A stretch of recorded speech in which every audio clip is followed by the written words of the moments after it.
पेरूमध्ये C vitamin जास्त प्रमाणात आहे आणि डायजेशन खूप चांगल्या प्रमाणात होतं. त्याच्यामुळे पेरू जवळजवळ लॉकडाऊन पासून पेरूची व्हरायटी पण वाढली. पहिलं फक्त आपला देशी पेरू यायचा, आता पिंक येतोय पेरू, कलिंगड पेरू येतोय, व्हीएनआर येतोय. त्या पेरूने बॉडीसाठी खूप जास्त फायद्याचं फळ आहे. रक्त पातळ करणे, शुगरवाल्यांचं शुगर कंट्रोल करणे, अशा सगळ्या गोष्टी पेरूमध्ये खूप आहेत. याची जास्त मागणी आणि लागवड पण भरपूर प्रमाणात आहे.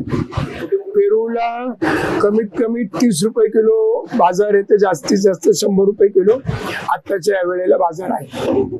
पेरू आता सध्या महाराष्ट्रातला जास्त येतोय, मध्य प्रदेश मधनं पण येत असतोय, थोडा साऊथ मधून पण येत असतो. आता महाराष्ट्राचं सुरू आहे. त्याच्यात कलिंगड पेरू तो आतमध्ये बी कमी असते आणि पूर्ण लाल असतो. एक पिंक येतो आतमध्ये आणि एक व्हाईट येतो. व्हाईटला व्हीएनआर बोलतात. व्हाईटला पण बॉडी खूप असते. प्रत्येकाला जशी टेस्ट आवडेल तसं माणूस ते चॉईस करते. आता 15 दिवस झाले चालू. पेरू भरपूर दिवस, जवळजवळ 8-9 महिने पेरू होतो. आता जस्ट नवीन चालू झाले पावसाळ्यानंतरचे. आहे बऱ्या प्रमाणात आहे. गिराईक जास्त पेरू पसंत करतात. असं पण पेरूने डायजेशन खूप चांगलं होतं. त्याच्यामुळे पहिले पण पेरू खायचे, पण आता या व्हरायटी जास्त वाढल्यात त्याने अजून फरक पडला.